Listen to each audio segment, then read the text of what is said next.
Hello, everyone, and welcome to Conversations with the Dean.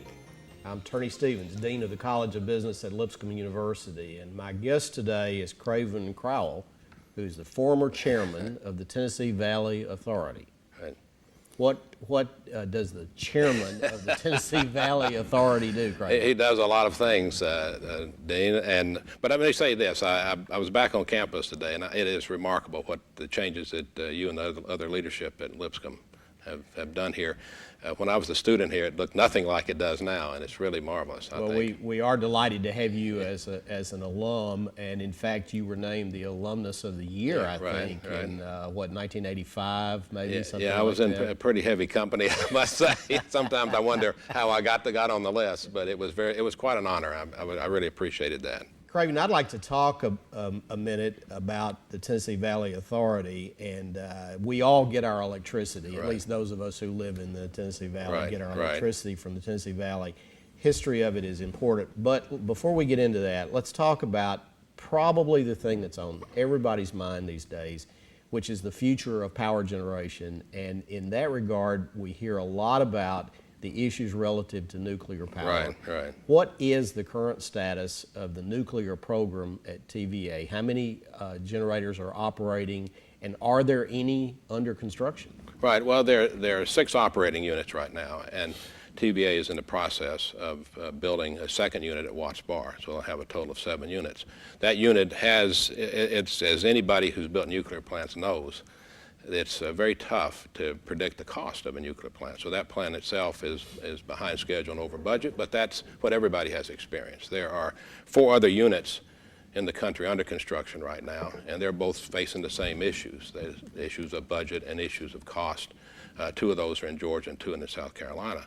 But the nuclear industry has faced some difficult times just because of cost, and TVA's experienced that too, particularly in the past when there's been too much ambition to build too many nuclear plants. But I'm a big believer in nuclear power simply because it's benign to air quality. You don't have the same issues you have with a fossil plant, a coal-fired plant, when it comes to greenhouse gases and global warming and those sort of issues. So I'm a big proponent of it. I just hope that they can get it online when they're expecting to, because we need it. Mm-hmm. Well, I think we were all horrified as we watched the situation unfold in Japan, in Fukushima. Does that alarm you about the dangers of nuclear power? Are there reasons why the scare tactics that many who are opposed to nuclear power have validity? No, I don't think they have validity, because I think we've run a very safe, considering all things. We've had some issues in the United States involving safety. But all in all, the nuclear industry has been very safety conscious, and I'm comfortable that good operators can run good plants and run them very well. If you look at what's going on globally, there are about 60 nuclear units under construction now. About half of those are in China because of the insatiable appetite they have for energy right now, which is to be expected with their growth. But people are building nuclear plants all over the world, and they realize that it's an important necessity to meeting demand for growth and prosperity. You mentioned a minute ago coal-fired power generation. We've traveled with our students to China on several occasions since I became the dean, and I'm absolutely flabbergasted at the pace at which China is constructing fossil fuel generation plants. I believe I'm correct in saying that they bring online a coal-powered power generation plant on the average of 1 per day. Yeah, I believe that's correct. They really are building very fast. So what is the future of power generation on the planet? Is Al Gore right? Are we in danger of losing this planet? Well, I don't know. You can have arguments on both sides of that, and since I'm not a scientist, I'm not sure that I can give you a definitive answer on where I think greenhouse gases are going to global warming goes. But it is a concern, and the Chinese even recognize that. They spend more on R&D than we do. Of course, they're a much larger country, but they spend per capita more than we do on R&D. So everybody understands the importance of having clean fuel to generate electricity. So that's not the issue. It's the issue about just at what point does it become such a problem for us that it affects the way we live and affects the planet to a point where we might not be able to recover from it. Well, let's go back to the beginning, or at least the foundation of Tennessee Valley Authority. Right. There may be viewers, certainly some of our students, who may not know a whole lot about the history of the TVA. Take us back to the 1930s and in executive summary form, give us a brief history of how the TVA came about, why it was created, and how it's organized. Okay. Because I think it's really interesting. It's really not a governmental agency, and yet the bonds are backed by the government. It's owned by the government. Right, exactly. Well, we could talk about the beginnings of TVA for a long time, but let me try to do the executive summary. In 1933, when TVA was created, in fact, TVA just celebrated its 80th birthday, the Tennessee Valley was an impoverished area. The soil erosion was a big problem. The land had been worked too hard for too long.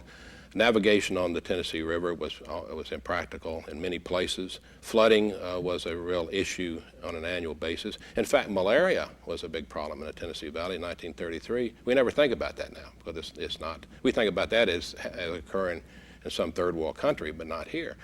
And so there was an effort by President Roosevelt to create a regional development agency to try to lift people out of poverty and try to provide for a better way of life for people in Tennessee Valley. And it was, when it was created, it was the largest government agency, and still is. But it was created as a regional development agency, not as a power company. It was only power came later because as they built hydroelectric dams, there was more demand for electricity. Then TVA started building fossil dams, and they started building nuclear dams. And they also have some natural gas units. So it didn't start out to be a power company necessarily, although it started out to build dams to control the river, prevent flooding, and that sort of thing. So it didn't start out to be what it is today. It's sort of become a major power company with a very small part of it on regional development now, if you look at the $11 billion a year in revenue they generate. So when you served as the chairman, you were the chairman of a three-person board. Right. But there was no CEO. You served essentially as the chief executive officer of the Tennessee Valley Authority. That's the way it worked. We had a chief operating officer, but we didn't have a CEO, so the chairman served that role when I was there. What was essentially the CEO. Now, what did that mean? How many employees work for TVA, or at least how many worked for TVA when you were the chairman? Well, when I was there, when I first came there, about 19,000 employees. And by the time I left, after 8 years, we had 12 to 13,000 because we cut back on construction programs and some other things that we did to try to reduce the amount of operating revenue we needed, and also on capital expenditures. So I think it's still about 12,000, so it's been pretty steady over the past few years. So you ran a very large organization. It was, yes, it was very large. Now you must have drawn some lessons in leadership, some lessons. I drew a lot of lessons. Some good, some not. Right. But you must have come away from that experience with some incredible insight in terms of leading large organizations, in terms of managing large workforces, in terms of setting culture. What would be 2 or 3 key takeaways that you left that experience having learned? Well, I think if you just 2 or 3 takeaways, one is that it all has to start at the top, the leadership. And I've always thought that the best way, if you want to have a good culture, is to make sure you have well-defined strategic goals that the management team is on board with, and that you can explain to the employees in a way in which they can understand exactly what you're trying to accomplish with the strategic goals. I think you have to start there, and you have to stick with it every day. And you have to make sure as you promote people or you bring people in the organization that they are aligned with those goals. And quite frankly, some people never quite get it, and they get left behind. But the main thing to me was set the goals so that they're well understood, that you have buy-in from the leadership, and then you can move a lot further by doing that. If you have goals where people don't quite understand what you're trying to do, it creates confusion. And when I came to TVA, one of the problems we had were we had people operating in silos. Some parts of the organization were doing really well, and they didn't always relate to the parts of the organization that weren't doing so well. So what you had to do, if you have goals for the organization, you try to get everybody to pull together and realize that they're all in the same boat. And your department can be doing great, but if the organization is not doing well, you're not getting very far. In our world of higher education, I think we call that collaboration. Well, sometimes and you can call it. It's a challenge for us, and I'm sure, not just at Lipscomb, but in all large higher education institutions, and I'm sure there are many similarities in terms of the culture. Right, right. Well, some people, it's kind of funny, some people refer to silos as sort of cylinders of excellence. So that some people who work there feel like they are doing an excellent job. I guess it depends on your perspective. Depends on the perspective of where you are and where you're working. Right? Now, since you left the board at TVA, the board has actually been reorganized and expanded. Mm-hmm. Some say that was a good thing. Some say maybe not so much. What's the current status of the management structure at TVA? Current status is in 2004. I believe it was around 2004. The board was enlarged from 3 members to 9 members, and it was created. They created a part-time board. So it was a significant restructuring of TVA. And the concerns that I've had about it, and also Senator Corker, quite frankly, has had the same concerns. He expressed those publicly, is that when the 9-member board was created, there was no criteria in the legislation for any balance on the board. There wasn't any requirement you have a financial expert or a legal expert or a nuclear expert. And since the board has been created, there hasn't been a single person on the board since 2004 that had any nuclear background. And in TVA's case, the majority of its debt can be attributed to the nuclear program, and they're trying to recover a nuclear plant now, and about 30% of their generation is nuclear. So very sophisticated technology, but no board members who have any background in it. So I'm hoping that Senator Corker will continue to pursue that, but I think that some changes need to be made in requiring some balance. Now, I say that the board members who are there now and who have been there are all good people who have been successful in their fields. Sure. So it's not a reflection on them personally. It's just that any corporate board needs to look at where they need talent and where their board members can help. Otherwise, they work at the mercy of the staff, as you know. So it's very important, I think. But the governance issues that you and I take for granted, we each serve on at least one public board each. Right. You may serve on more than one. I serve on one in New York. And so the governance rules that we operate under are not applicable to the TVA board. There are no committees. There's not an audit committee, for example, with the recognized financial experts. Is that That's correct? my understanding, but they could have some committees, but they certainly don't have the expertise on the board where you have somebody who could actually do that in many cases. I think there may be one board member, at least now, that could serve as a chair of an audit committee, maybe another. But the issue to me was there were no congressional hearings when this structure change was undertaken, so there wasn't any look at unintended consequences. So I just think that, and I think Senator Corker is absolutely right about his concerns about it. I hope he pursues those as time goes on. Let's go back just a little ways. There's been a lot of talk over the years about privatizing TVA. Now, the federal government is, I believe, the sole shareholder of the Tennessee Valley Authority. So the federal government owns the TVA, the Tennessee Valley Authority. And there's about $25 billion worth of debt against a limit that the federal government has set of $30 billion. Right, that's correct. So the TVA cannot exceed that $30 billion in debt. Is there any chance that could be raised at some point so the nuclear power program could be expanded and more aggressively pursued? Well, given the environment in Washington right now, where everybody's concerned about the national debt, I just don't see Congress giving more authority to TVA to increase its debt.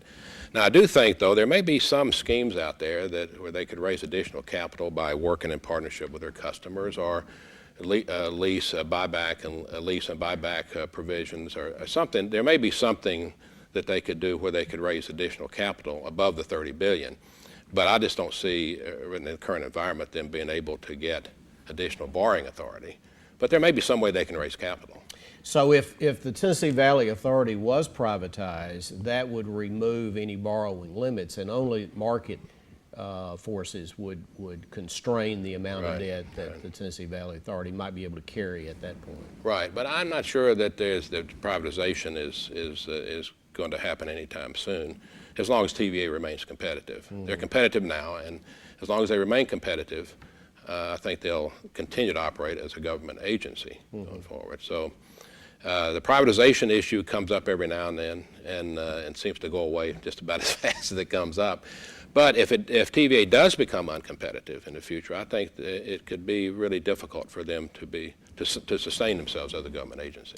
One little historical nugget that I discovered in doing a little research on this before you came in to visit with us today, it's quite possible that Ronald Reagan would have never been president had it not been for the Tennessee Valley Authority. Tell that story, Craven. Well, Ronald Reagan, I guess he was the host of the General Electric Theater, and he made some comments about TVA being an example of a bloated government agency and an example of bad government, so to speak. And he lost his job as the host of the General Electric Theater as a result of that. At least that's my understanding from reading about it, what happened in the past. And the reason that occurred is because General Electric was a big supplier to TVA and all the other utilities in the country. So they didn't want their customer being beaten up by somebody who was a host for them. And so it turned out to be a good thing for Ronald Reagan. I mean, just think if he'd have stayed as the host of a TV program instead of being president, So, but he didn't go as far. I never heard him talk about ever selling TVA. But now everybody knows Barry Goldwater did it in the 1964 campaign. Barry Goldwater talked about selling TV, and it became very controversial in this region. I mean, it was really, people were up in arms about him wanting to sell TVA. But Ronald Reagan, I think, was just complained about it being an example of big government. Now, you've had quite an interesting career. In addition to your service on the board of the Tennessee Valley Authority, you actually served in government for 25 years. That's right. And I'll come back to that in just a moment. Prior to that, you were an award-winning journalist, I think, with Tennessean here in Nashville, and have served several very prominent public service officials, including Al Gore and later Jim Sasser. Right, that's right. When they were each senator, I guess. Right. Jim Sasser went on to be the ambassador to China, right. And you've done a great deal of work in China, particularly post-TVA. Right, I think you've become a traveling celebrity of sorts in China. I saw one note here in your biography. You became the first non-Chinese citizen to be named honorary president of Hohai University in Nanjing, China. Right. Tell me about your experience in China. I'm not sure exactly what that means, but the Minister of Water Resources, which was the department in China that ran the university, we did some training actually when I was at TVA for Chinese engineers who would come to TVA to be trained in water resource management. Of course, they paid, for that training and came over. I got to know the Minister of Water Resources very well, and so he invited me to go to the university to make a speech, and then he named me an honorary president when I was there. So I'm not sure, maybe like get an honorary degree or something. I'm not sure what cash value it has been, but it was. I don't want to make light of it. It was an honor, and I really appreciated it. And I've got the certificate framed at my house. But that and $1.86 will get you a tall latte at our Starbucks. Right, you've got it, exactly. Exactly.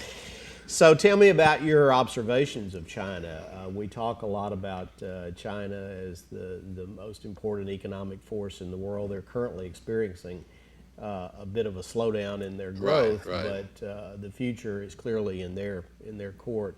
Tell me about your views of China and the future. Well, I've always found China to be a fascinating country. I've been over there about 20 times, and I really enjoyed getting to know people there. And in many ways, they're like we are. They're just trying to get along in life.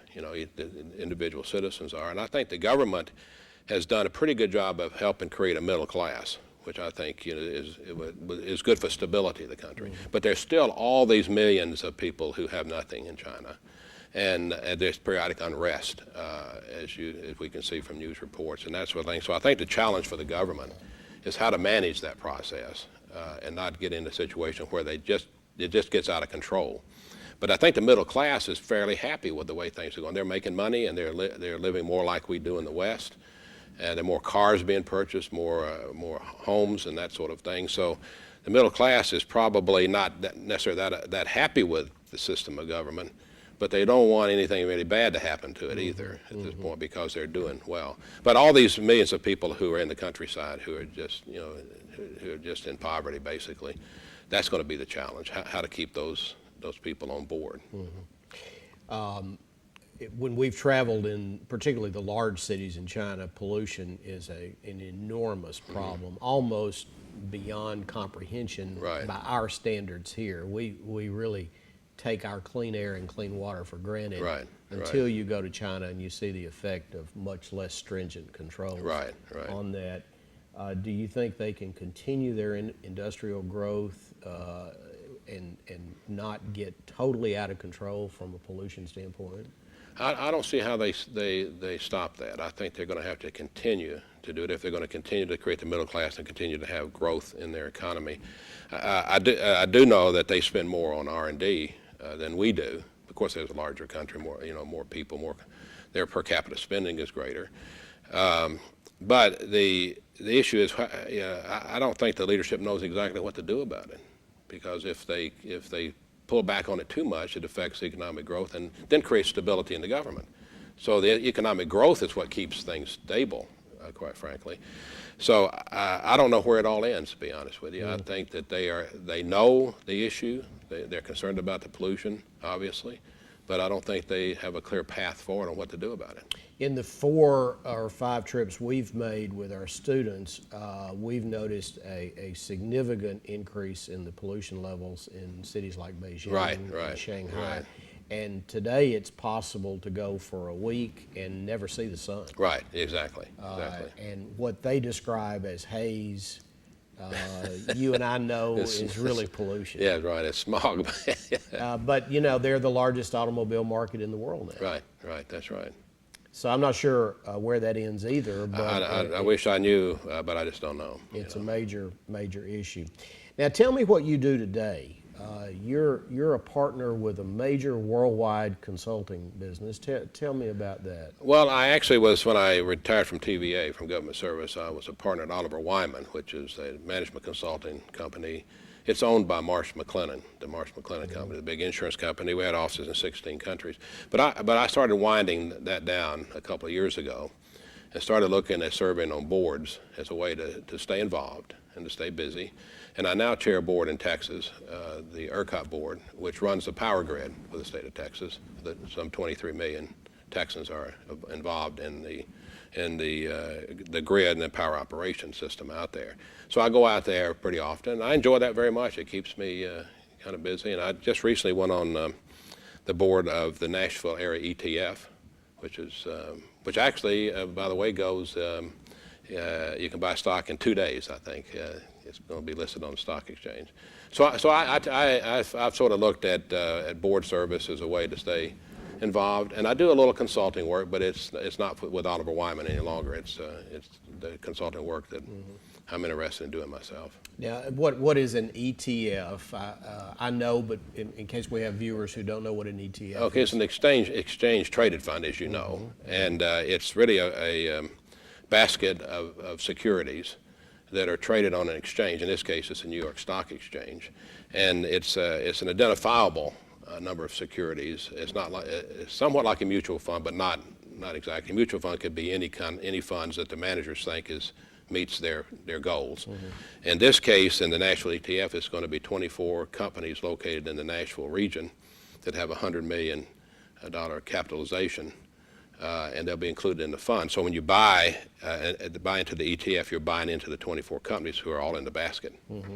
And the theory behind that with the geographic common denominator would be that this region is growing so rapidly, and so you benefit from the growth of all of these companies. Right. The rising tide lifts all boats. Is that the idea? That's precisely right. Now, this is the first of these types of ETFs that are geographically defined, I believe, anywhere in the country. Is that Well, I correct? think this is the first kind that's involved with a city or a location where you have a city and the surrounding areas. Okay. There have been a couple of state ETFs in the past, but they've been relatively small operations and didn't do well because they were small. In this case, you're looking at a region that has something like 84, the GDP in the Nashville area is something like $84 billion a year or something. So it's a very, vibrant area, and these companies are all, large companies that are recognized internationally. And so I have to be a little careful what I say about it, so the SEC doesn't want me to be about promoting buying the securities in the ETF. But I think it makes some sense just because of how vibrant this area is. Yeah, we don't want to lure you into anything that will have you end up in prison. No, we don't want to do that. But I do think it's interesting, though, and when this was announced, there was some skepticism about whether it really mattered to have a geographic common denominator to define the basket of securities within the ETF. Now, we all know that, of course, Nashville's on quite a roll. Yeah, well, that's exactly right. We're exactly right. In some quarters, we've been called the hottest city in the country. Right, and, right. And so I guess there's a lot of interest in Nashville, not just in Nashville, but also around the country. Right. Well, see, if you buy into the ETF, you're buying into all these companies all at once. Mm-hmm. So it becomes an economic development opportunity too, because the community and people are supporting the companies who are here. And I think the people who work with the chamber or work with the mayor's office, this shows community support for the companies who are here, and it could be used as a way to recruit other business to come here, locate here, because it supports the citizens here and the companies here and the foundations here, and everybody can support all the companies. And you can do it all at once by buying into the ETF. You get a piece of all the companies, not just having to decide which ones you want. And in addition to the geographic common denominator, is there a bias toward healthcare companies within the 24 companies that make up the ETF? Well, there's a good mix here. There are a lot of healthcare companies, obviously. Because that's what we're known for. That's what we're known for. But in the fund, you've got things like Dollar General. I want to be very careful not to name too many, because I'll forget a bunch of them. You got Tractor Supply, you've got Cracker Barrel. I mean, you've got a diversity of not just healthcare. Of course, HCA's in there. You got Corrections Corporation of America. So there are a number of healthcare companies in the ETF. That's what you would expect. But there is a good diversity there too, because of the market, because of Nashville, the Nashville area is home to such great companies. Well, that's a fascinating concept, and as I understand it, it's going to this ETF will be listed on the New York Stock Exchange, and so you'll be able to buy a company that fits all the listing criteria of New York Stock Exchange companies. Right, exactly, and this will be listed in 2 days from now, actually. Well, we're delighted to have had you back on campus today, Craven. It is truly an honor to have had you as a guest on the program, and it's an honor to call you one of our alums. Well, it's an honor for me to be a graduate, and it's great to be back on campus. Welcome back home. Oh, yeah, thank you very much. My guest today has been CRAVEN CROWELL, who is the former chairman of the Tennessee Valley Authority. He's a Lipscomb alum, former Alum of the Year in 1985. Thanks for joining us on Conversations with the Dean. We'll see you again soon.